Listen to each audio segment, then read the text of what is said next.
नमस्कार, मैं हूं आपके साथ आस्था कौशिक और आप देख रहे हैं महाबहस। 2024 के चुनाव में बड़ा नुकसान उठाने के बाद बीजेपी ने न सिर्फ बड़े पैमाने पर समीक्षा की है बल्कि अब एक्शन की भी तैयारी हो चुकी है। दरअसल समीक्षा रिपोर्ट में 100 ऐसे विधायकों का जिक्र है जिन्होंने न सिर्फ प्रत्याशियों के खिलाफ माहौल तैयार किया बल्कि चुनाव में इनकी निष्क्रियता से पार्टी को भारी नुकसान झेलना पड़ा। और अब खबर है कि 2027 के चुनाव में तमाम विधायकों का टिकट कटना तय है। उधर उपचुनाव का अखाड़ा तैयार है और अखिलेश यादव और राहुल गांधी फिर एक साथ चुनावी मैदान में उतरेंगे। लेकिन एक तरफ अखिलेश यादव पीडीए कार्ड के सहारे उपचुनाव की 10 सीटों को जीतने की प्लानिंग में है, तो वहीं कांग्रेस की भी कम से कम 3 सीटों पर लड़ने का दावा है। ऐसे में सवाल ये कि क्या सीट शेयरिंग का पेच INDIA गठबंधन को अटूट रहने देगा या फिर तनातनी की वजह बन सकता है। और भीतरघातियों से परेशान भाजपा उपचुनाव में इसका क्या इलाज करने जा रही है, आज इसी पर होगी महाबहस। पहले ये रिपोर्ट।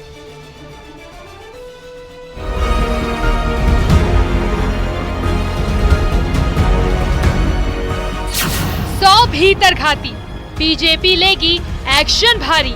उत्तर प्रदेश में जो भारतीय जनता पार्टी के विधायक हैं उन्होंने बेहतर तरीके से काम नहीं किया, भीतरघात किया और वो निष्क्रिय रहे और उन विधानसभा क्षेत्रों में भारतीय जनता पार्टी के लोकसभा के प्रत्याशी की करारी हार हुई। बीजेपी की रिपोर्ट तैयार, 100 नपेंगे इस बार।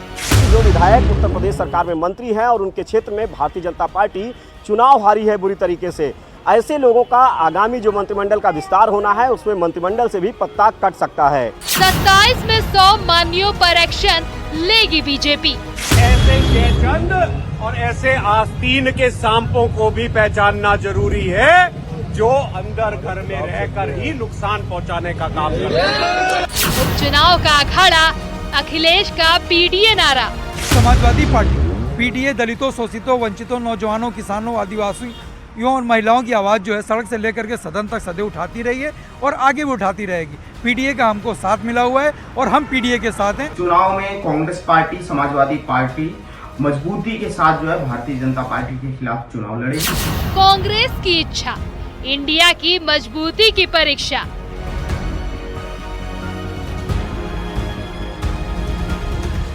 पीडीए का फार्मूला इनका कारगर रहा है, तो ऐसे में वो पूरी इस कोशिश को, इस रणनीति को ही अंजाम देंगे अखिलेश यादव। हालांकि ये कोशिश में एक दिक्कत यही होगी कि कांग्रेस भी चाहेगी कि वो सीटें, क्योंकि एक बड़ी ताकत के तौर पर कांग्रेस भी उभर रही है उत्तर प्रदेश में, तो ऐसे में अब वो भी अपनी हिस्सेदारी मांग करेगी। 10 सीटों का दंगल, राहुल अखिलेश वर्सेस योगी।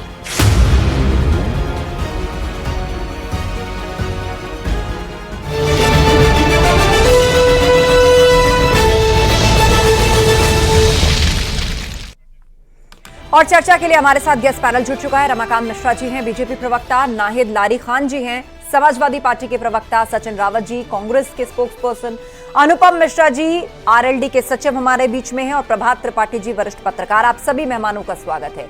चर्चा की शुरुआत करते हैं और सबसे पहले सवाल रमाकांत मिश्रा जी, बहुत सारी बैठकों का दौर चला कि आखिर लोकसभा चुनाव में हुआ क्या यूपी के अंदर, और उसके बाद अब यह कहा जा रहा है कि 27 की तैयारी भी शुरू हो चुकी है।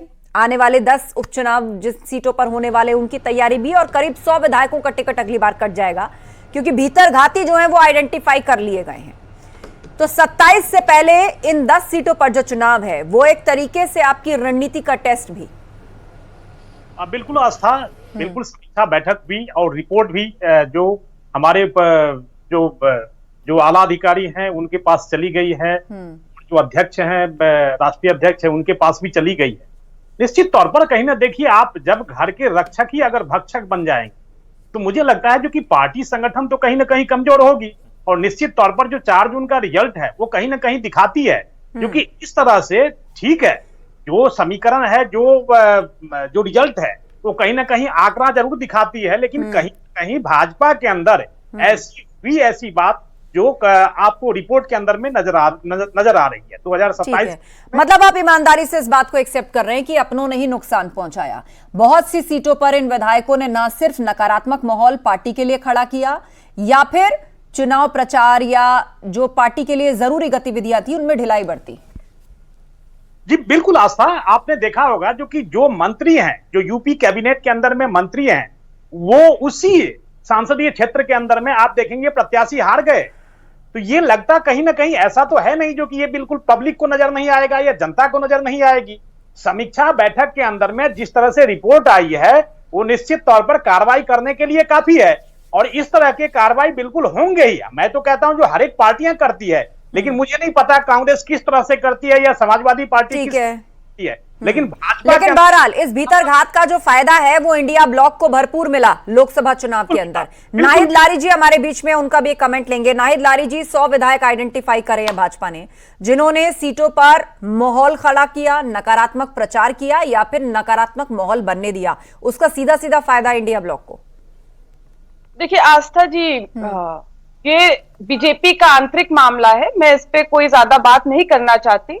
और जो बात रही बात समीक्षा की, तो ना समीक्षा हो रही ना कुछ हो रहा, वो तो तमाम वीडियोस वायरल हो रहे हैं जहां आपस में जूतम पेजारी हो रहा है बीजेपी में। अब देखिए, आप ये समझे कि बात करें कि विधायकों पर ये एक्शन लेंगे, अब चूंकि आपने आज चर्चा रखी इसलिए हम बोल रहे हैं, वरना हम इनकी अंदरूनी पार्टी के अंदरूनी विषय पे हम ना बोलते। लेकिन विधायकों पर एक्शन लेने से पहले इनको जो मंत्री हैं, जो सिटिंग मंत्री हैं, जिन्होंने चुनाव लड़ा, जैसे मैनपुरी के मंत्री ने चुनाव लड़ा, अनेकों सीटों पर मंत्रियों ने चुनाव लड़ा, और जो मंत्री जहां चुनाव नहीं लड़े लेकिन वो अपना क्षेत्र हार गए, तो सबसे पहले इन मंत्रियों से इस्तीफा लेना चाहिए। जैसे मैनपुरी के मंत्री हो गए, ओम प्रकाश राजभर हो गए, वो तो क्षेत्र अपना हार गए, संजय निषाद अपना क्षेत्र हार गए, ऐसे अनगिनत इनके मंत्री हैं जो अपना क्षेत्र हार गए। तो सबसे पहले तो मंत्रियों पर एक्शन ले। विधायक का तो भी 27 में आप बात कर रही हैं और चर्चा आज ही हो रही है। और दूसरी बात, इससे पहले 10 सीटों पर उपचुनाव भी है ना, आप लोग भी तैयारी कर रहे हैं, पीडीए को ये लेकर आगे बढ़ रहे हैं। देखिए 10 सीटों पर जो उपचुनाव होने वाला है, ये तय है कि समाजवादी पार्टी और इंडिया गठबंधन जो है 10 की 10 सीटों पर जबरदस्त परचम लहराएगा और एक तरफा जीत होगी समाजवादी पार्टी और इंडिया गठबंधन की 10 की 10 सीटों पर। ठीक है, देखिए 10 की 10 सीट आप निकालेंगे, ये आपका दावा, लेकिन बहुत सारे सवाल इससे जुड़े हुए भी हैं। मैं सचिन रावत जी को भी चर्चा में लाती हूँ। सचिन जी, सीट शेयरिंग को लेकर, इन 10 सीटों पर सीट शेयरिंग को लेकर क्या सहमति बन जाएगी? अब लोकसभा चुनाव में तो आपने दे दी थी कांग्रेस को 17-18 सीटें, अब यहाँ 10 सीटों पर बात है। देखिए बिल्कुल आस्था जी, हमारा इंडिया अलायंस का हिस्सा समाजवादी पार्टी है और हम लोग मिल बैठ करके तय कर लेंगे कि कौन कहां से चुनाव लड़ेगा। ये हमारा गठबंधन जो है वो संविधान बचाने का गठबंधन था और निश्चित तौर पे ये बहुत ही मजबूत गठबंधन है और इस गठबंधन की वजह से हम लोगों ने भारतीय जनता पार्टी को उत्तर प्रदेश में धूल चटाई है।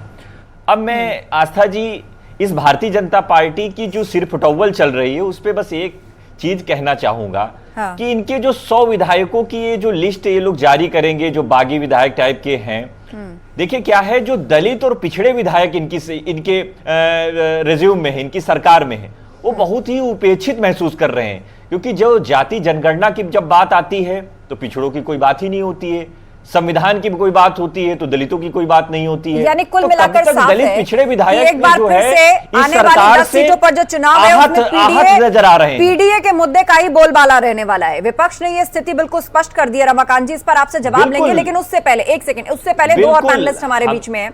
हमारे बीच में अनुपम मिश्रा जी हैं, राष्ट्रीय सचिव हैं आरएलडी के। अनुपम जी, आपसे समझना चाहेंगे, यहाँ भीतरघातियों पर अब एक्शन की बात हो रही है, लिस्ट बना ली गई है। पश्चिमी यूपी में आप उठा करके देखिए, आप सहयोगी रहे एनडीए के, आपको खबर नहीं लगी, 2 बीजेपी के बड़े नेता आमने सामने आ गए, किसकी वजह से नुकसान हुआ, किसने किस पर क्या आरोप लगाया, इन 100 विधायकों ने अपनी सीटों पर नकारात्मक माहौल बनाया। आस्था जी, देखिए इस मुझसे पहले जो भारतीय जनता पार्टी के प्रवक्ता जी थे, उन्होंने बड़ी ही, मुझे लगता है कि सफाई से और साफगोई से इस बात को अगर स्वीकार कर लिया है तो उसमें किसी अन्य का कोई कमेंट मायने नहीं रखता। लेकिन फिर भी जो कुछ बातें बड़ी महत्वपूर्ण होती हैं कि राजनीतिक दल में समीक्षाओं का दौर हमेशा चलता रहता है और वो चलना चाहिए। यही वजह है कि भारतीय जनता पार्टी इन तमाम झंझावातों से निकलेगी और मुझे लगता है कि एनडीए एक शक्तिशाली घटक के रूप में फिर से सामने आएगा। और बहुत उत्साह में आने की इनको जरूरत अभी इसलिए नहीं है कि अभी एक आपने वो जो संविधान लेके घूम रहे हैं, अगर इनके नेताओं से पूछ लें कि संविधान में कितने आर्टिकल्स हैं तो वो नहीं बता पाएंगे, प्रियम्बल क्या है वो नहीं बता। अरे सुनिए, आप शपथ ले रहे हैं संविधान के साथ। ये संविधान को लेके घूमने की बात नहीं होती है। क्या आप संविधान को नहीं मानते हैं? आप लोग तो चवन्नी है, कभी भी पलट जाएंगे। आप लोग तो चवन्नी है, कभी भी पलट जाएंगे, लेकिन हम लोग संविधान बचाएंगे। और हम लोगों ने जो संविधान बचाने का नारा दिया था, आज उसकी वजह से भारतीय जनता पार्टी की यह हालत है कि बैसाखी पर आ चुकी है भारतीय जनता पार्टी। इधर सुनिए, मैं आपकी बात में बीच में बोला नहीं, इनसे ये कहिए कि ये संविधान की क्या बात कर रहे हैं, ये लोग संविधान को मानते हैं, ये किसानों की बात करते हैं। आपका वीडियो सिग्नल नहीं आ रहा है, लेकिन मैं आप दोनों को रोक रही हूँ। रमाकांत जी इस पर बोलना चाहते हैं और मेरी रिक्वेस्ट यही है कि आप मर्यादित भाषा का उपयोग करिए, एक दूसरे को लेकर पर्सनल मत होइए। बोलिए रमाकांत जी। अब देखिए आस्था, यहां पर संविधान बचाने की बात है, सबको इसी में लगा हुआ जो संविधान बचे, लेकिन जो संविधान की धज्जियां उड़ाने पर तुला हुआ है वो संविधान का किताब लेकर के शपथ ले रहा है।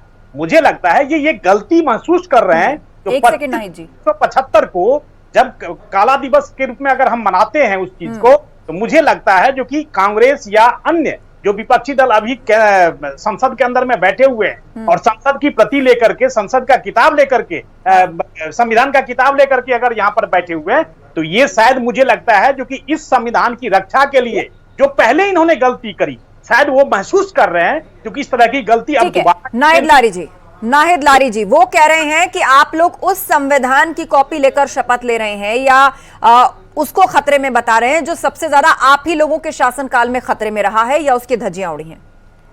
आस्था जी, अभी मैं सुन रही थी आरएलडी प्रवक्ता को, वो तरह तरह की बातें कर रहे थे बीजेपी के पक्ष में। अरे वो तो जयंत चौधरी जी के ऊपर किस तरह की टिप्पणी कर रहे बीजेपी के नेता संजीव बालियान और संगीत सोम। वो तो कह रहे कि जयंत चौधरी का हमें वोट ही नहीं मिला, उनके वोट ही हमें नहीं मिले, जो वोट मिले वो केवल बीजेपी के वोट मिले। तो ये लोग तो स्पष्ट बता रहे हो, फिर भी आरएलडी के प्रवक्ता जो है चमचम चमचम चमचम बीजेपी का कर रहे हैं। खैर, अभी आप बात करी संविधान की, तो संविधान की रक्षा करने की शपथ तो हर कोई खाता है। संविधान तो सबके, बाबा साहब का संविधान हमारे दिलों में बसता है, लेकिन इस संविधान को बदलने की बात बीजेपी के उस वक्त के सिटिंग एमपी जब चुनाव थे और प्रत्याशी चाहे ये अयोध्या के लल्लू सिंह ने और अनेकों प्रत्याशियों ने कहा था कि 400 पार हमारे सीटें लाइए, हमें संविधान बदलना है, तो स्पष्ट कहा था। इसीलिए तो आप देखिए श्री राम जी ने अयोध्या से बुरी तरह से हराया बीजेपी को अपना। ठीक है, और उसको जनता ने अपना फैसला सुना। एक सेकंड के लिए आपको रोकूंगी। बड़ी खबर हमें मिल रही है, बीजेपी कोर कमेटी की बैठक खत्म हो गई है। सीएम आवास पर अहम बैठक जो चल रही थी वो खत्म हो गई है। भूपेंद्र चौधरी समेत दिग्गज नेता मौजूद रहे इस मीटिंग में। दोनों डिप्टी सीएम भी इस बैठक में मौजूद रहे। उपचुनाव को लेकर चर्चा संभव, एमएलसी की एक सीट पर भी चर्चा। बड़ी खबर आपको बता दें, बीजेपी कोर कमेटी की बहस खत्म हो गई है। सीएम आवास पर जो बैठक चल रही थी वो मीटिंग अब समाप्त हो चुकी है। इस मीटिंग में सीएम के अलावा भूपेंद्र चौधरी समेत कई दिग्गज नेता मौजूद रहे। यूपी के दोनों डिप्टी सीएम भी इस बैठक में मौजूद रहे। उपचुनाव जो होने वाले हैं यूपी में 10 सीटों पर, उसको लेकर इसमें चर्चा की गई, ऐसा अंदाजा लगाया जा रहा है। एमएलसी की एक सीट पर भी चर्चा हुई इस मीटिंग में। लौटते डिबेट की तरफ, चर्चा में मैं लेकर आना चाहूंगी वरिष्ठ पत्रकार प्रभात त्रिपाठी जी को। प्रभात जी, आने वाले जो उपचुनाव है उसमें विपक्ष ने एक बात तो साफ कर दी है कि यही पीडीए वाली बात अब आगे वहां पर चलेगी, यही मुद्दा अब आगे भी इन 10 सीटों पर चलेगा।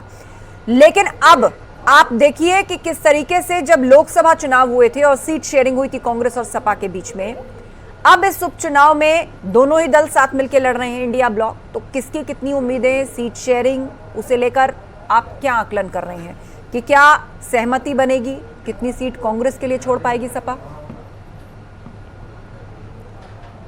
नहीं, देखिए आस्था जी, निश्चित तौर पे इस समय इंडिया ब्लॉक में दो लड़कों की जोड़ी अभी आगे चलेगी और ये 10 लोकसभा विधानसभा उपचुनाव जो हो रहे हैं उसमें सीट शेयरिंग का मामला हो जाएगा। लेकिन जो डिबेट का पहला पहलू है जो आपने रखा कि 100 विधायकों के ऊपर कार्रवाई, मैं ये मतलब कहना चाहता हूं कि इतना बड़ा लोकसभा चुनाव हो गया और उत्तर प्रदेश से भारतीय जनता पार्टी की जमीन चली गई।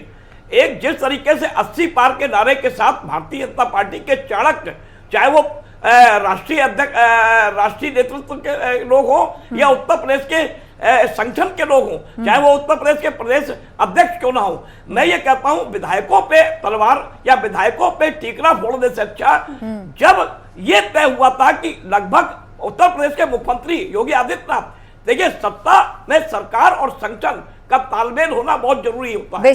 जब कार्यकर्ता उपेक्षित होता है और टिकट के बंटवारे को लेकर लगभग 35-40 टिकट ऐसे थे जो हाईकमान से कहा गया था कि अगर ये लोग दोबारा चुनाव लड़ेंगे तो वहां स्थानीय जो उनके नेता है वो उनका साथ नहीं देंगे। तो क्या ये भारतीय जनता पार्टी का थिंक टैंक उसको भांप नहीं पाया? अगर वो कार्रवाई कर रही है तो बड़े जो लोग हैं उनको क्यों बचाया जा रहा है, क्यों नहीं प्रदेश ठीक है अध्यक्ष बनाया जा रमाकांत रहा? मिश्रा क्यों जी, नहीं इस शंकर बात का प्रसाद सिंह जवाब के ऊपर कि अब कार्रवाई हो 100 रही है? नपेंगे, इस बार उनका टिकट कटेगा, वो तो ठीक है, एक बार भीतरघात हो चुका, अब 27 में भी एक बार नाराजगी के बाद अपनी सीटें हरवा दी गई, अब 27 में भी नाराज हो जाएंगे।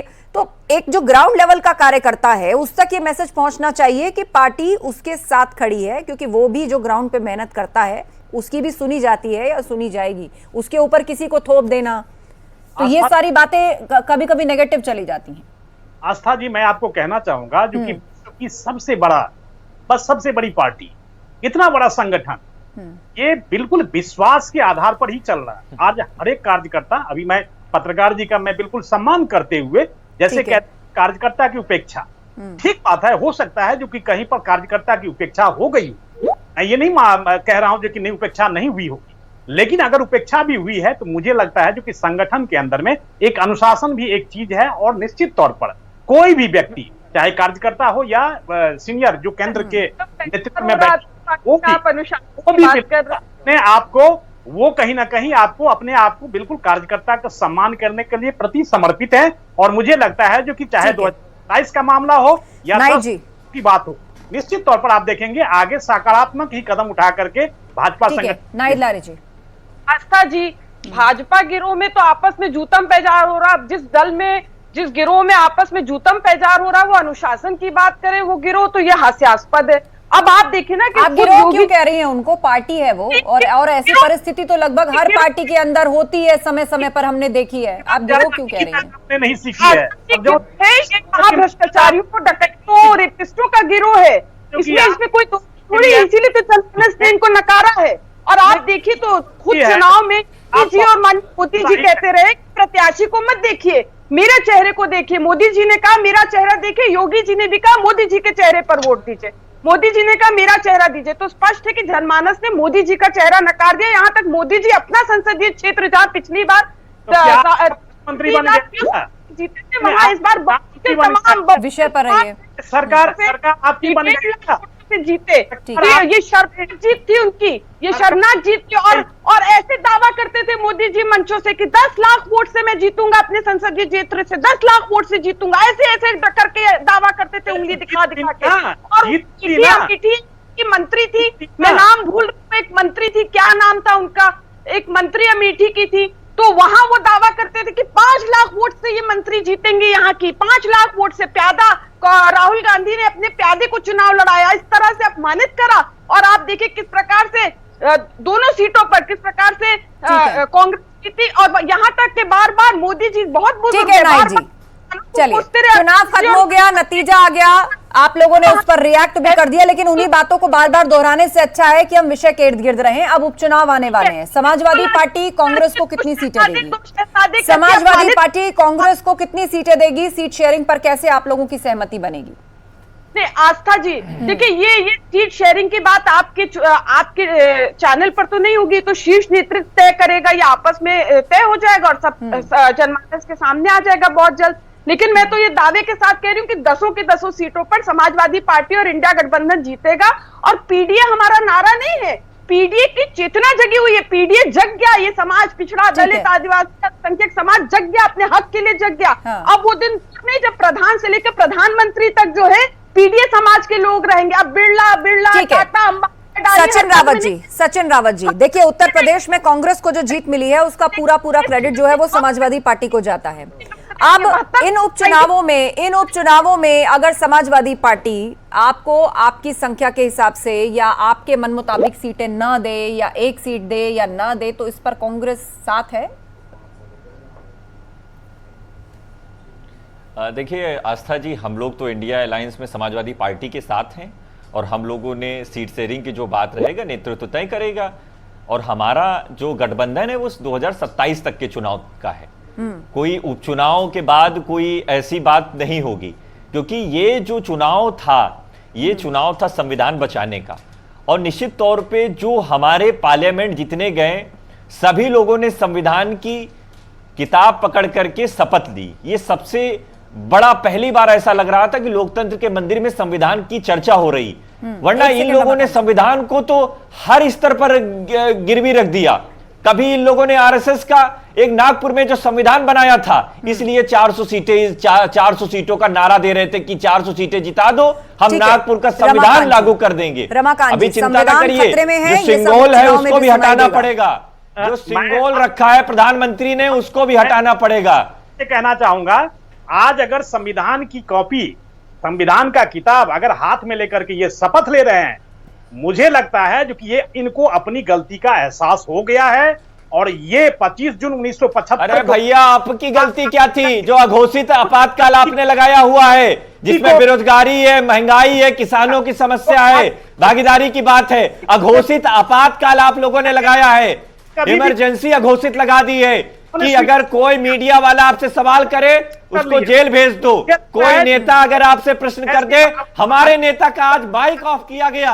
ऐसी भावना राज्यसभा के नेता एक दूसरे से वाद विवाद में मत पड़िए, एक दूसरे से वाद विवाद में मत पड़िए। ठीक है नाहिद लारी जी, उसके बाद मैं रुक करूंगी अनुपम मिश्रा जी का, वो फिर से जुड़ गए। बोलिए नाहिद जी।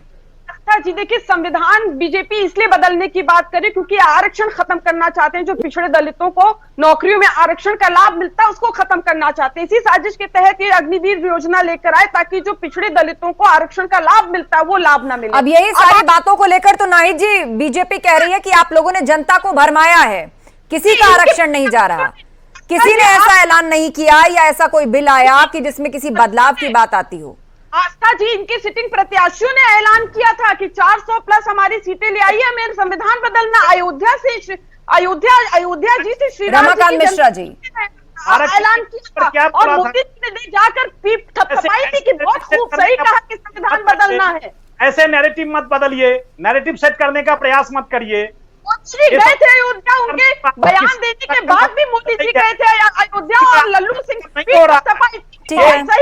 बयान दिया है कि संविधान बदलना है। बहुत सही बात कही है, इसीलिए चलिए उस मुद्दे को आपने चुनावी मंच पर रखा, ठीक है, वो मुद्दा अब वहीं खत्म हो गया। अब यहाँ हम आगे की बात कर रहे हैं, आगे के उपचुनावों की बात कर रहे हैं। अनुपम मिश्रा जी हमारे बीच में, आरएलडी के राष्ट्रीय सचिव। अनुपम मिश्रा जी, ये कहा जा रहा है कि आरएलडी के साथ गठबंधन करने के बाद उसका वोट ट्रांसफर नहीं हुआ, उसके वोटों का फायदा बीजेपी को नहीं मिला, उतना ही वोट मिला जो बीजेपी को मिला करता था। ये किसने कहा आस्था जी? ये विपक्षी दल दावा कर रहे हैं। नहीं, कौन विपक्षी दल में? हम जिसके आस्था जी, एक तो ये जो आप अपने यहाँ पे स्तरहीन प्रवक्ताओं को मत बुलाइए, क्योंकि ऐसी डिबेट का कोई मतलब नहीं जो चीखें और चिल्लाएं। अगर आप ये बताओ, ये कौन है? एक सेकंड उनको बात रखने दीजिए, लिखा पढ़ी में हो, बात रखने दीजिए सचिन जी, नाहिद लारी जी, एक सेकंड। अनुपम जी बोलिए। आप या इस तरह की लफाजी करने आ गए आप? सचिन जी शांत हो जाइए। इस तरीके के स्तरहीन व्यक्तियों को यदि आप एक मिनट अनुपम जी, नहीं आऊंगा। पर्सनल रिमार्क्स नहीं किसी के लिए, बात रखिए अपनी। अनुपम जी बात रखिए। किस तरह की बात कर दी? ये क्या बात कर रहा है? ये कौन आदमी है? डिबेट पर अपनी पार्टी के विषय शांत रहिए। मैंने उनको बोला है नाहिद जी, हटाइए। नाहिद जी, सचिन जी, आप दोनों शांत रहिए। अनुपम जी आप सिर्फ अपनी बात रखिए, किसी तरह का पर्सनल रिमार्क नहीं। मेरे पास लास्ट 3 मिनट का वक्त है। अनुपम जी, मैं वही हमारे सभी मेहमान सम्मानीय हैं, उम्मीद बस यही कि कोई पर्सनल रिमार्क या पर्सनल अटैक और अभद्र अमर्यादित भाषा का इस्तेमाल नहीं करेगा, चाहे वो कोई भी हो। बोलिए अनुपम जी। जी आस्था जी, हम ये आपसे कहना चाह रहे थे कि एक तो ये जो जिस तरीके की बात, ये पहली बार ऐसे किसी चैनल में मुझे इतनी अभद्र तरीके से बात करने वाले प्रवक्ताओं से सामना हुआ है। मैं क्षमा चाहता हूँ कि मैं इस तरीके की डिबेट में कभी बात अरे भैया, कौन सी अभद्र भाषा कर दी हम लोगों ने? सुन लीजिए, शांत रहिए, अनुपम जी की आवाज जाएगी। 9 विधायकों से आप बोलिए अनुपम जी। आप जब बोल रहे थे मैं चुपचाप सुन रहा था, दूसरों को भी सुनिए, आप अपनी बात कहिएगा जो आपको कहना है। देखिए, जो ये उपचुनाव है इनमें 10 सीटों में इंडिया अलायंस अच्छे से प्रिपरेशन करके लड़ेगा। हम पुरानी गलतियों से, यदि हमसे कोई कमियां हुई, गलतियां हुई, तो हम उसको सुधार करेंगे और मजबूती से जनता के बीच में जाएंगे। विपक्षी दलों के पास भी मौका है, वो अपनी बात को, अपने मुद्दों को रखेंगे। उम्मीद करते हैं वो भी अच्छा प्रदर्शन करेंगे। एक स्वस्थ लोकतंत्र के लिए बहुत आवश्यक है कि चाहे वो सत्तारूढ़ दल हो या विपक्ष हो, दोनों को अपनी अपनी बात जनता के सामने रखना चाहिए। और मुझे लगता है पश्चिमी उत्तर प्रदेश में हमने वो काम किया है जो एक गठबंधन में एक सहायक दल के रूप में होना चाहिए था। और आज जो प्रवक्ता विभिन्न पार्टियों के बैठ के ये कह रहे हैं, ये खुद ही अभी इससे पहले भी इनके राष्ट्रीय अध्यक्ष सब लोग यही कह रहे थे कि आरएलडी हमारे साथ होती, आरएलडी हमारे साथ आ जाए। तो आज आप इस तरीके की टिप्पणी जब करें तो ये याद रखें, भविष्य में राजनीति में मतभेद हो सकता है, मनभेद नहीं होना चाहिए। तो इस तरीके की टिप्पणियां मत कीजिए। और मेरा रमाकांत मिश्रा जी, रमाकांत मिश्रा जी, निश्चित तौर पर जिस तरह से संगठन के अंदर में कोई भी अगर कमियां रही है उसको सुधार किया जाएगा, और चाहे उपचुनाव हो या 2027 का विधानसभा चुनाव, हम बिल्कुल पूरी ताकत के साथ हम लड़ेंगे और जीतेंगे। ठीक है, नाहिद लारी जी। नहीं, देखिए मैं तो ये पूछ रही हूँ कि जो चिंटू मिंटू पिंटू बीजेपी ले गई थी समाजवादी पार्टी से, ये सोचकर कि इनके पीछे बहुत वोट है, और जो बीजेपी के चाणक्य तथा कथित चाणक्य वो पहुंच गए थे ऊंचाहार पांडे के यहाँ, पांडे से मिलने, एक बार नहीं दो बार, तब फिर क्या हुआ? वो सारी सीटें तो हार गई बीजेपी। तो स्पष्ट हो गया ना कि होशियार नहीं, चाणक्य नहीं है, बुद्धिमान नहीं है। ठीक है, चलिए ठीक है, क्या कहते हैं प्रभात त्रिपाठी जी, अब 27 से पहले और उससे पहले ये उपचुनाव, बीजेपी को इस बड़े मंथन के बाद क्या किसी बड़े उलटफेर या किसी बड़ी रणनीति की आवश्यकता है? नहीं, देखिए आस्था जी, निश्चित तौर पे एक बड़ा ओवरहालिंग करनी पड़ेगी पार्टी के अंदर। जो उनका एक पन्ना प्रमुख और बूथ लेवल पे जो मैनेजमेंट पे जो कार्यकर्ता था वो बहुत निराश था, और बड़े जो नेता थे बड़े ओवर कॉन्फिडेंस थे, टिकट डिस्ट्रीब्यूशन का एक गलत फैसला था, और सरकार और संगठन के बीच में तालमेल नहीं था। पुराना पिछला क्या हो गया, आपने बहुत बड़ा लॉस किया है उत्तर प्रदेश के अंदर, हिंदी बेल्ट में आप जहां जहां हार रहे हैं, आपको बहुत ज्यादा आत्ममंथन। ठीक है, और इसी को लेकर बड़े मंथन का दौर बीजेपी में अब भी चल रहा है, और कहा जा रहा है कि आने वाले समय में संगठन में कई बड़े उलटफेर भी हो सकते हैं। आप सभी मेहमानों का शुक्रिया इस चर्चा में शामिल होने के लिए। तो कुल मिलाकर उपचुनाव का अखाड़ा तैयार है, और अखिलेश यादव और राहुल गांधी फिर से एक साथ चुनावी मैदान में उतरने के लिए तैयार है। लेकिन एक तरफ अखिलेश यादव पीडीए कार्ड के सारे उपचुनाव की 10 सीटें जीतने की प्लानिंग में जुटे हैं, तो कांग्रेस भी कम से कम 3 सीटों पर लड़ने का दावा कर रही है। सवाल यह है कि क्या सीट शेयरिंग का पेच INDIA गठबंधन को अटूट रहने देगा, ये आने वाले समय में पता चलेगा। महाबहस में इतना ही, खबरें जारी हैं, बने रहिए हमारे